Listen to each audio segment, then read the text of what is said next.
Welcome to the Cross-Cutting Concepts activity. So if you're watching this video, it might be because you were absent, you needed to finish a lab. It also might mean that you did the lab, you just didn't have complete sentences, you missed things, and you need to go back and you need to get caught up. So remember, our learning targets is we're going to be able to define the cross-cutting concepts of science. We're going to be able to connect these cross-cutting concepts to everyday life.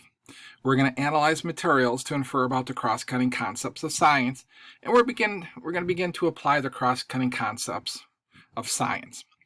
So your goal is to complete the cross-cutting concept activity. Have everything in complete sentences, complete thoughts. And so some of you have to redo it because all your answers were one-word answers, very vague. You might have missed some questions, so you just have to redo the lab, turn it back in, and get credit. So first, what are the cross-cutting concepts in science? Well, the cross-cutting concepts bridge disciplinary boundaries. So they're going to tie together. It's going to unite core ideas in different fields of science. So chemistry, biology, earth science, physics, whatever it is, the concepts are universal amongst those different disciplines, and even within engineering.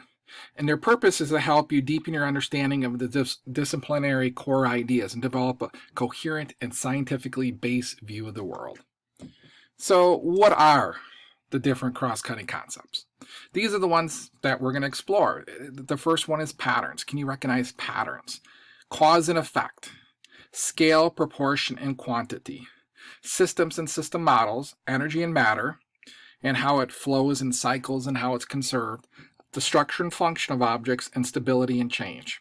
So some of the things like patterns, you're going to be, and we're going to explore some of these patterns this year. You're going to see them both in the physics that we do, and you're going to see very similar patterns in the earth science that we do, and they're based on the same principles. So you're going to be able to see that these patterns are universal amongst those disciplines.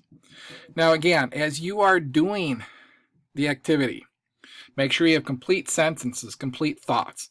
So if you remember back to what we were talking about at the beginning of the year, if you were expecting this house, if you were paying for this house, no one would accept this house. So this represents my expectation for you. I want a great house. I want a great paper. I want complete sentences, complete thoughts, complete answers. I want you to put a lot into this lab, and I want you to put it into every lab. If you're going to give me this and just have one-word answers, if you're going to miss questions here and there, again, don't expect to get a grade for it. It'll go in as missing, and until you finish it and meet my expectations, which are high expectations, that's the way it's going to be. So at station one, you're going to have someone in your group hold the ball at arm's length. Then you're supposed to predict what will happen. So do this before you release the ball. Now, if you were absent, you're going to have to kind of figure out what's going on. So if I'm holding the ball arm distance away and I drop it, what do you think is going to happen? And then I'm going to release it. So go ahead and record your prediction if you were absent. If you were here and you need to fix it, go ahead and fix it. So what did you notice? Did you notice that the ball bounced? Now, if you just simply put, oh, the ball bounced, that's not enough. You need to add more to it. So you might have a better prediction would be, we dropped the ball, we predict that the ball is going to bounce and it's going to bounce 5 times. An even better prediction might be, we're going to release the tennis ball, it's going to bounce 5 times. Each time I bounce it, it's going to bounce up to approximately half the height of the bounce before it.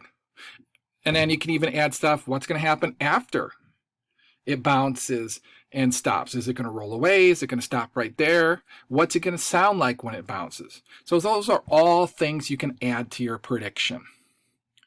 So once you actually drop it and you actually have to describe it, how did you describe it? Did you talk about the sound? Did you talk about how many times it bounced? Did you talk about how high the bounce got? In science, we're going to have to use all these, both quantitative and qualitative descriptions in a lot of your labs. So it's not enough to say, describe what happened. Oh, it bounced. I observed it bounced. We know it's going to bounce. It's a ball. But how many times did it bounce? How high did it bounce? And we could even get out rulers and be really exact with these details. Now, did your prediction match what actually happened? And this is a classic sentence where a lot of students, a lot of you would just put yes. Guess what? Yes, it matched my prediction. Well, if you just said it bounced, it's not much of a prediction, but you might say, yes, I predicted that it would bounce 8 times and it did indeed bounce 8 times. Or no, I predicted that it would bounce 7 times and it bounced 12 times. That is much better than yes or no. And why were you able to accurately predict the event? Well, think about that. How were you able to accurately predict the event? It's a ball. Balls bounce. If you bounced a ball, would you be surprised that it bounced? Would you be saying, oh my, it's unbelievable, it bounced, oh what? No, we know that balls bounce. We're bouncing balls from the time that we're babies.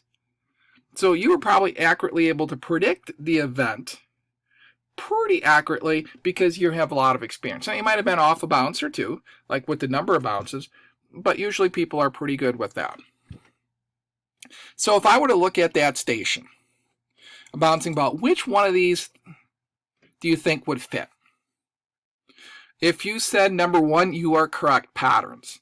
Because whether you have a basketball, whether you have a volleyball, whether you have a tennis ball, a softball, a racquetball, whatever kind of ball you have, they're going to bounce. They're going to bounce a number of times. They're going to make a sound when they bounce. So that pattern, whether it's tennis balls, whether it's softballs, whether it's baseballs, whether it's golf balls, there's that pattern of bouncing. We can recognize that pattern and use that pattern to make predictions.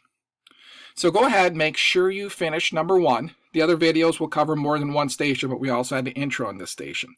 So make sure you have good notes so when you turn it in, you get credit for it.